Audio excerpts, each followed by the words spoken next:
Welcome to Inspire Your Essence. I am so thrilled about bringing my next guest on, JuneKollins.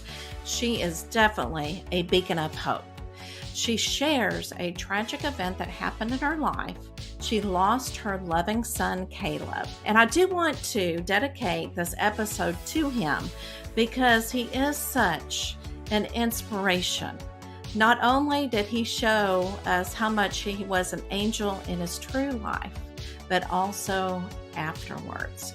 Now, June has written a book so that she can help empower other parents to see the light on the other side of the mountain after a loss of a child.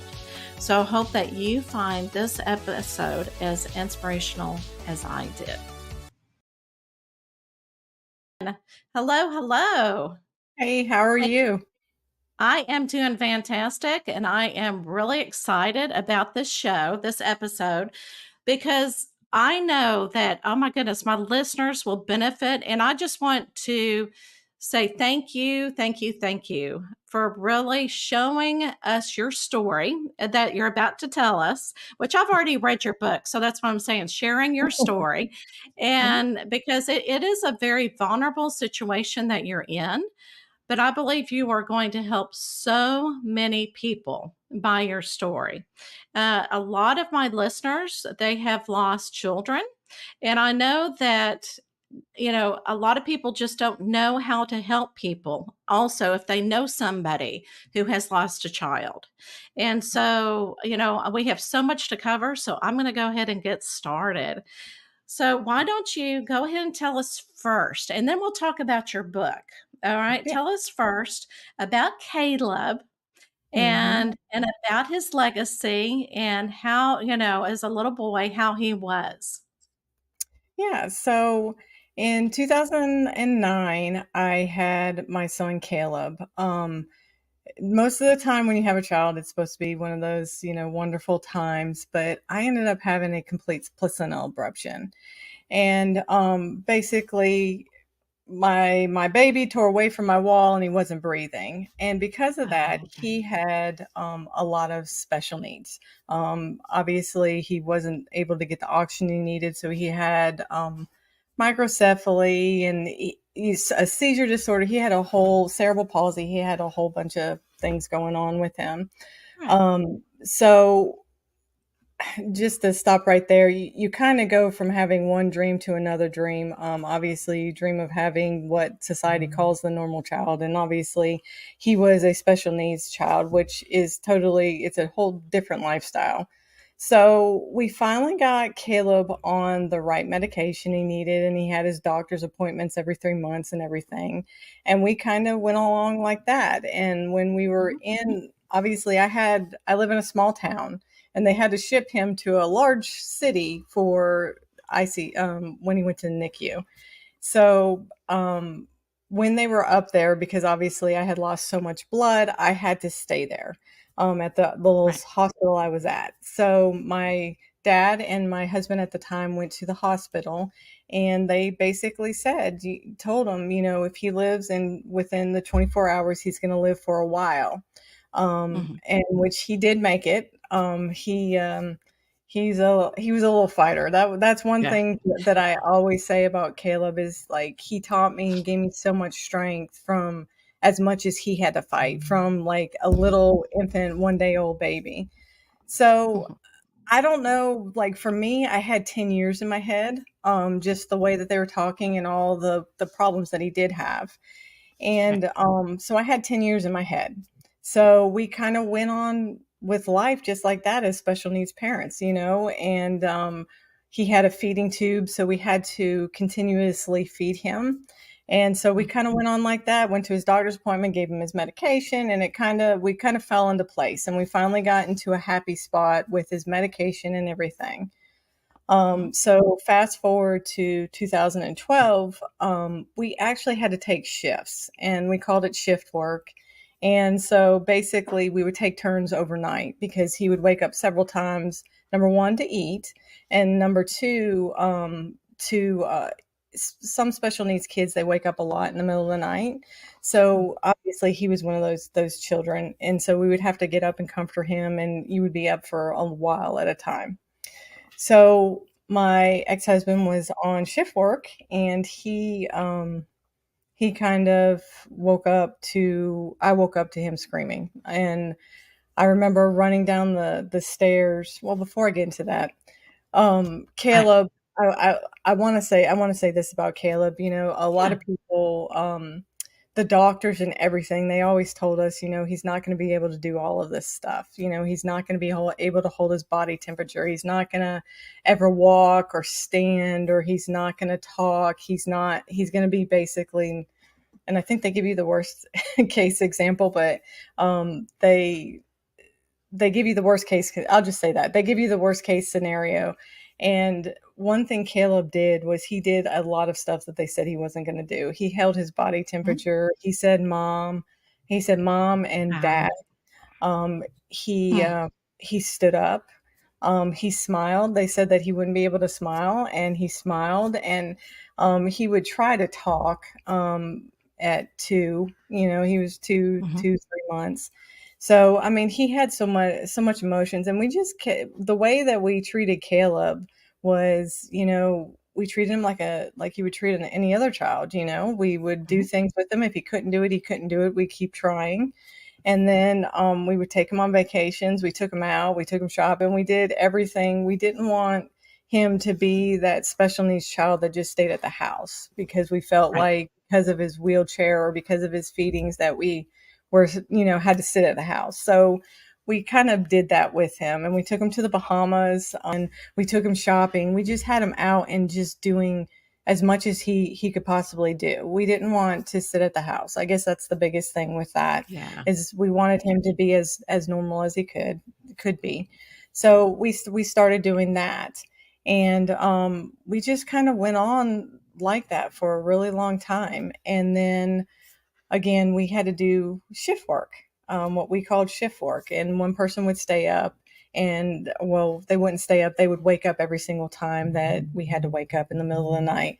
And we would alternate, because we figured that we both had, someone needed sleep, someone needed to be in a Oh, somewhat good right. mood. So Yes. that was kind of us. So basically, we did that, and then in 2012, he had come back from his doctor's appointments. His team of doctors that he had was 3.5 hours away, and he would go every three Wow. months to go see those doctors. Shout out to Shands in Gainesville, go Gators! But we would always go down there, and he went to his doctor's appointments that day, and then we came home, and he was always worn out after that, so he Mhm. fell right asleep. So I was he was on night shift, so I went to sleep, and I woke up to him screaming. And I Okay. ran halfway down the stairs, and I was like, "What's wrong?" And he's like, "Caleb's not breathing." And I'm like, "Are you serious?" Like, that's the only thing my mind could think of. I know it Mhm. wasn't a joke, but like for me, I just couldn't comprehend. Number one, I was tired. Number two, like no one can comprehend that. And Right. he said no. And I ran downstairs, dialed 911, because where we're at, Mhm. 911, EMS comes anyway if you don't answer. Oh, right. And I Right. grabbed Caleb off the bed, and I started CPR on Caleb. And I did CPR on Caleb until EMS arrived and they took him to the hospital. And obviously, when we got to the hospital, we were shuffled into that little room that no one likes to go into. And Right. the doctor and the chaplain came in and told us that they did everything they possibly could, but Caleb didn't make it. And Right. that was the incident. That was kind of where I started from, was there. Right, absolutely. And I do want to also kind of go back, because when you're talking about special needs and our Hmm. children with special needs, I call them warriors, because Yeah. when I Hmm. actually taught a special needs population, and to me, I would always tell the parents, I would say, you know what, your child is teaching me more Hmm. than what I'm Yeah. teaching them. And Mhm. so a blessing in disguise. And I know when we get that smile, we get that name, when they show us that they can actually do things that the doctor said they can't, Mhm. that is a blessing. And that is just like, oh, thank you so much for showing me that. Let's go ahead and talk about your book because, again, I think this is such a good resource, a great resource for people who have lost a child, or if you know somebody who has lost a child. But I do want to ask you about this cover because I Mhm. absolutely love this. Can you tell me the inspiration behind your cover? Yeah, I absolutely it turned out everything like I wanted it to be. So Yeah. when I was thinking about how I wanted, I don't even think I had the title yet.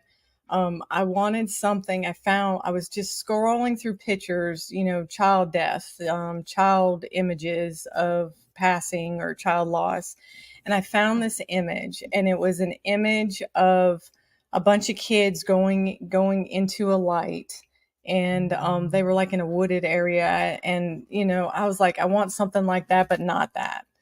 And Right.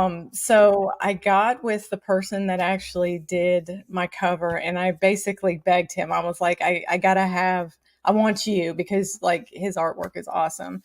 And Mhm. we decided on the clouds, and then we had just going through it. I wanted kids, and I wanted kids of every color and age in there. And then my cover, where it looks like it's ripped open, to me it was like a symbolism of you, just your heart being ripped open with a child. And Mhm. then the clouds and the light, because I believe in God, and I believe that you go into the light, and I wanted them going into the light. And then I think the last thing that we did was like, it's for women, it's got to be pink. And he's like, pink? I said, we Right. need to do pinks. He said, okay, let's do pinks and purples. And that's where the pink came from, because my book is geared towards women. And Right. yeah, that's so. And obviously my son was in a wheelchair, so I had to put a little boy in a Absolutely. wheelchair. So that's what. Absolutely. I know when I saw the book, I thought, "Oh my gosh, I've got to talk," because I always love to see the inspiration or hear the inspiration between for book covers because Mhm. it really inspires people to go, "Oh wow." And your cover does that. And I don't know if I mentioned the name of it for the people who are just listening, but it's Mama You Don't Heal, okay? And it's for all the mothers struggling to rebuild their life and find purpose after a child life. Now, the one thing I want to cover next is the grieving stages, and that's one thing that you talk about in your book. And what I thought we could do, if it's okay with you, if I talk about a stage, tell me Mhm. what it means to you, and then we'll go on to the next stage and do the exact same thing. Yeah. Does that make sense? Okay. Mhm. Yeah, it does. Okay. Okay. Do you want me to do the 7 stages or do you want me to do the 5 stages? Because you talk about both. Um, I usually use the 7 stages when I Okay. talk about it. Um, Yes. but either Yeah. way is fine, and we can do all of them. Oh, no, we'll do yeah, no, we'll do the sa yeah, the 7 stages. All right, so Mhm. let's talk about the first one, shock and disbelief. So what does Yeah. that mean to you in your story? Oh man, so I didn't last long in that arena, but Mhm. it was kind of like what I was talking about earlier. Like for me, it was like, this isn't happening. This is like a bad dream, and I'm gonna wake up from it. And I think everybody dreams those dreams where you finally wake up and you're like, "Whew, I'm glad that I woke up." And that's what it's like. It's like a dream. You're just sitting there in a dream, and you can't wake up from it. And you're like, "Okay, this can't be real." And just like your mind, kind of like I talked about earlier, like when I asked my husband, "Are you joking?" Your mind just can't wrap around what just happened. And you have, like, for me, I had no words, and at first I had no tears. I just i just sat there like, what's going on, and I was surprisingly calm when all that was going on, which is really strange. But I'm in law enforcement, so I'm guessing it's because of that, somewhat of that. But Right. yeah, I was surprisingly calm. Okay, so I wrote this down. Okay, so is it denial and anger or just denial? Well, we'll I guess. discuss both of them. We Okay. can discuss both of them. Okay.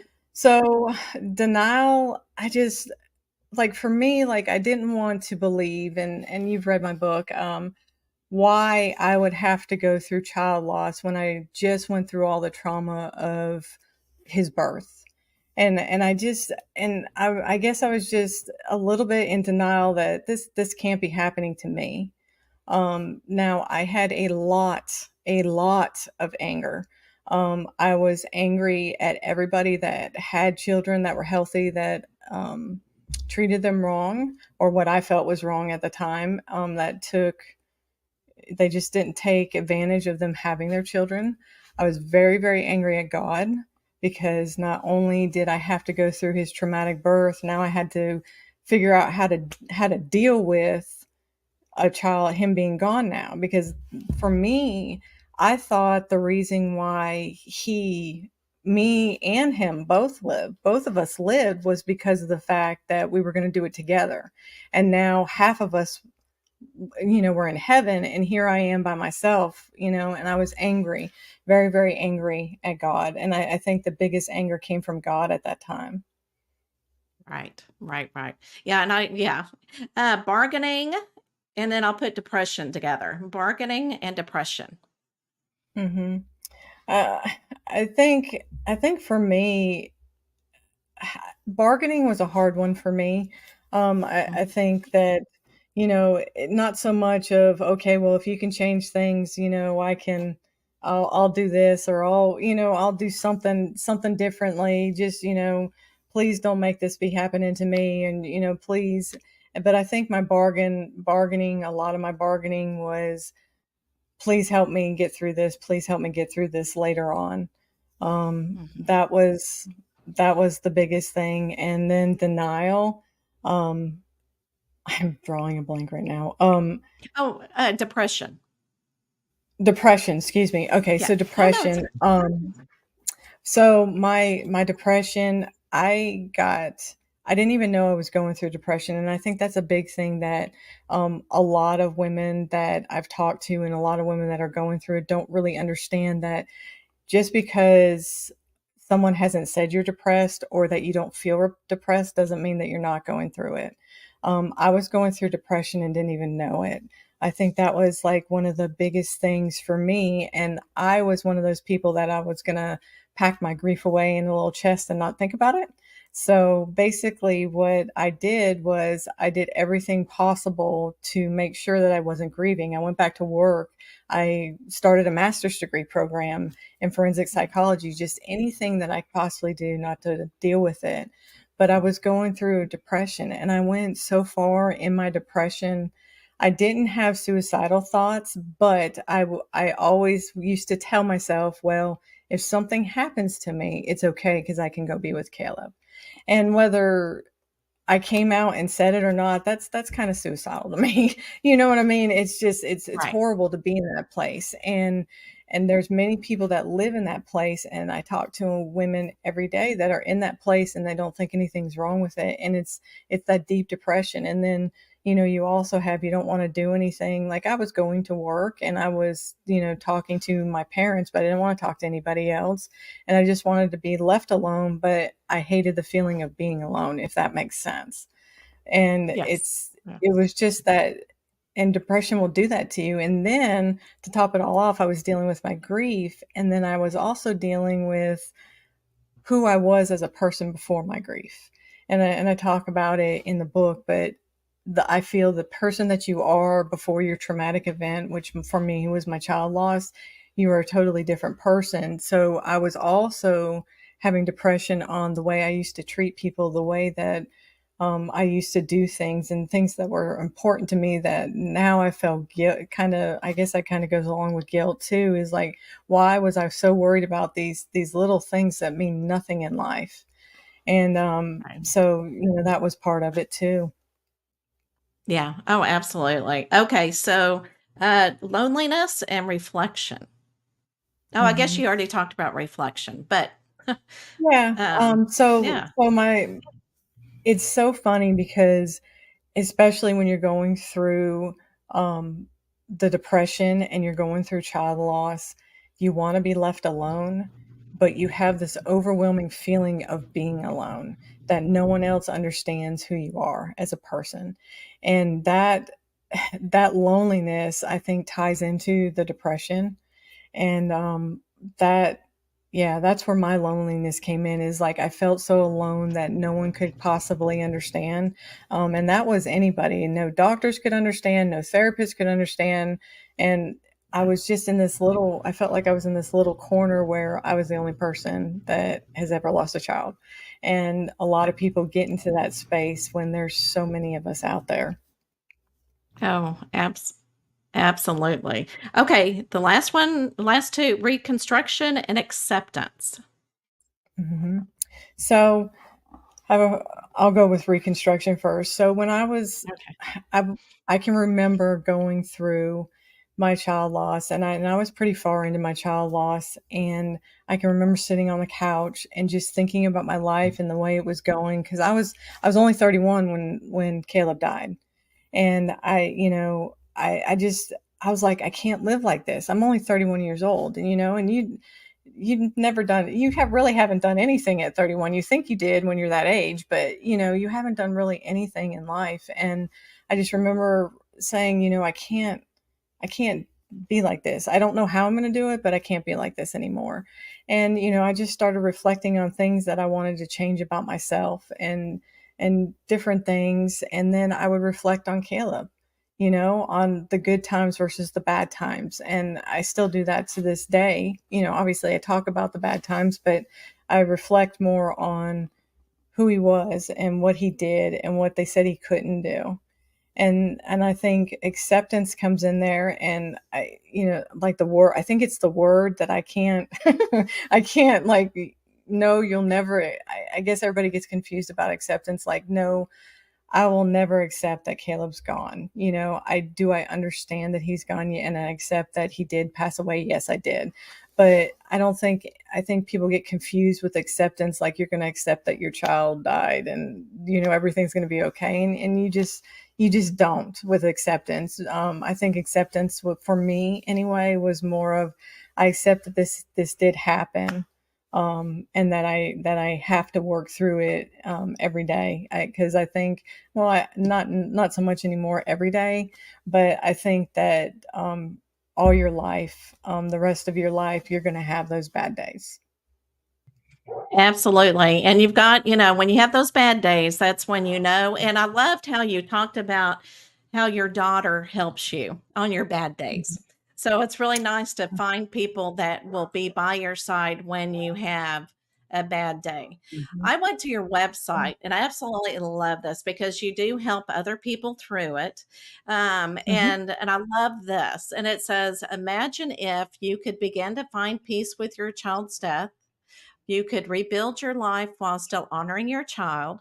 You knew steps to help you on the unbearable days. You knew how to change your mindset around your loss. You could find peace and sense of healing without hiding your child's death from the world. And Mhm. I love that. So, if I was somebody who has lost a child, what services do you give on your website?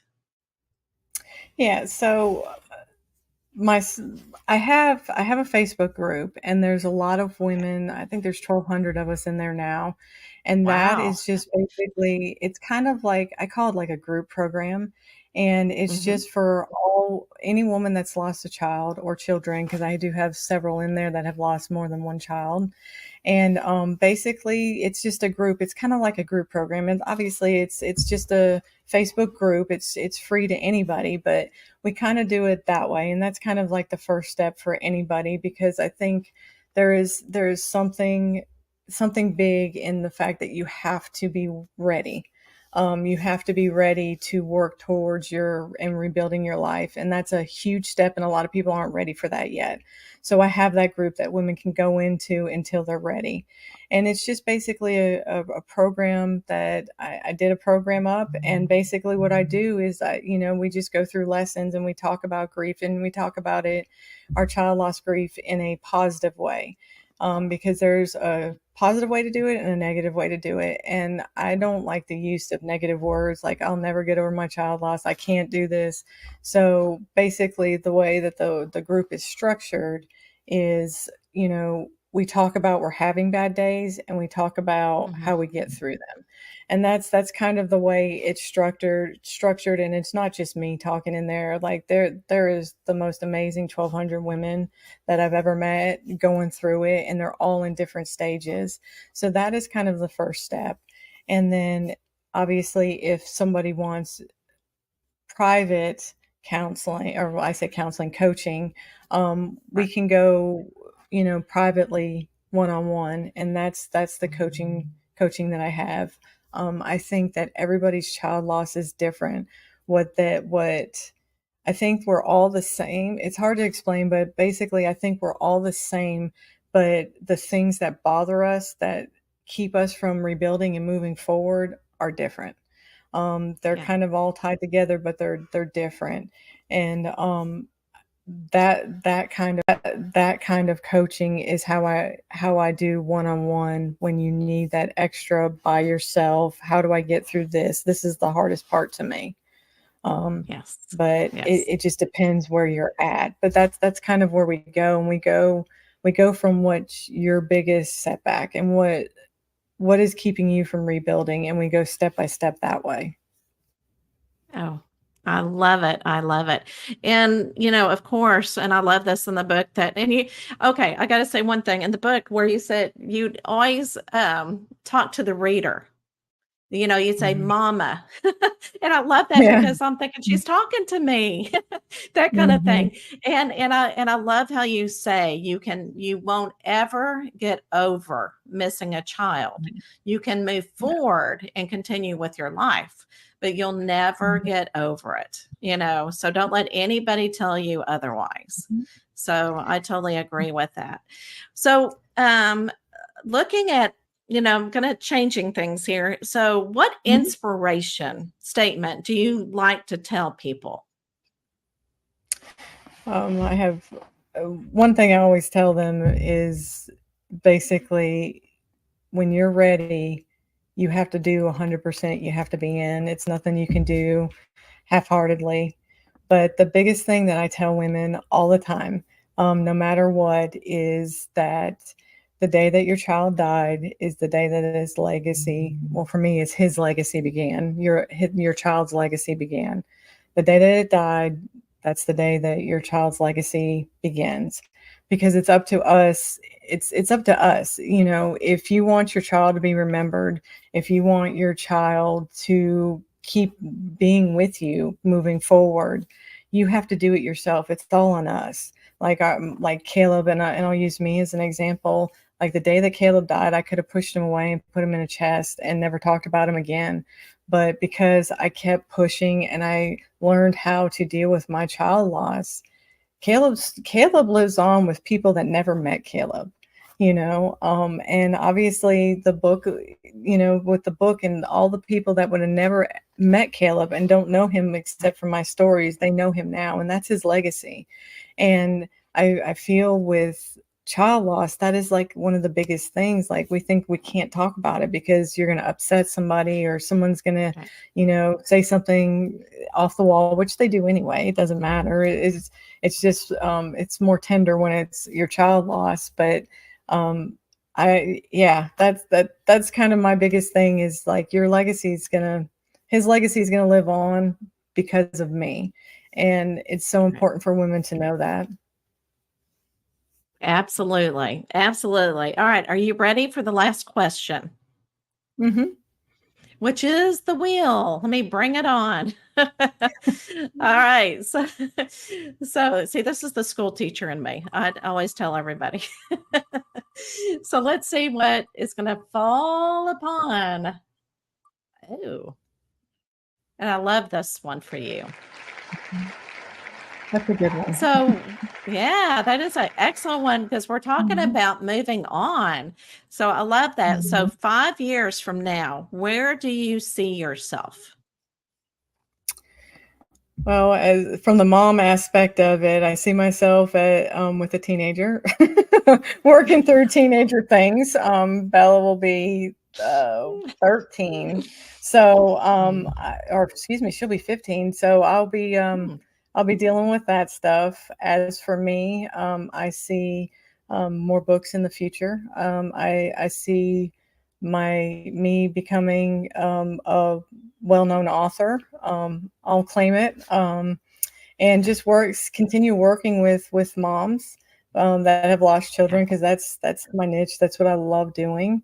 And yeah, just I guess for me too, it's like a no-brainer for me. But I'll say it is like Caleb will still be in my life. I'll still have pictures up of him. My daughter will know him. My husband now, he'll continue to know him. We'll still celebrate. I don't celebrate Okay. like I used to, just because it's been 11 years. But, at Christmas time, I'll put up my Christmas tree for angel babies. And, I will Mhm. continue. One of the things that I do is I buy ornaments. Hallmark makes these seashell ornaments. And yeah, so I buy one every year, and I'll keep continuing to do that to honor him. And then I'm Oh. hoping that I will be mostly on the beach. I would love to move back to Florida, where I'm originally Mm. from, and I would love to be living on the beach. Well, not maybe not the beach because of the hurricanes, but Oh, just right. living on the living out there, the beach bum life. But yeah, that's Mm. kind of where I see it, and still Oh, educating myself.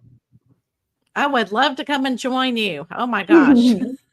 Yeah, Except I would have lots of sunscreen on. I'd be underneath an umbrella. But I get yeah, it. It's the scenery. For me, it would be mhm, the scenery, but it's very healthy yeah, out there. All right. mhm, So what I will do is I will put in your Facebook group mhm, the link so that people know where to find you on that, and also your mhm, website. So I'll put all that information. yeah, But to come to a close, sometimes I mhm, do inspiration paragraph or I summarize, but what I think I really feel pulled for is think of one word that describes Caleb. I know it's hard with one word. um, good lord, let me think about this one. Yeah. There's so many of them. So many. Yeah. So I know. yeah, um, God, why can't I think of a word? It's okay. Just give me a minute. Let me think.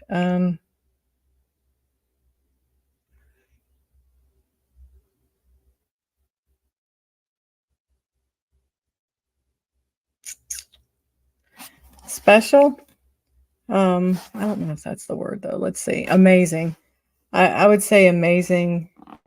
Yeah. Amazing. I think everything that he did in his life and all the trials that he went through in his life, he was just it's amazing how he made it through all of that. I mean, there's so many stories I could tell you about traumatic things that he went through, and his seizure disorder and his cerebral palsy, and his swallow problems, and he beat them all, and he was still just this happy-go-lucky child, and it's just amazing how much someone even as small as Caleb, a toddler, could go through so much and still have that happiness. So to me, he's just completely amazing, everything he went through, and still Oh, showed I love some it. kind of like emotion and happiness. All right. All right. Amazing. So when I think of Caleb, I'm going to think of amazing, that one word. So Amazing. thank you, June, so much for, again, sharing your journey and your life story. And everybody else, I hope that you have a fantastic week. And I hope that you enjoyed this episode. And please share with other people who really need to know this message. All right. I will see you next week. Bye.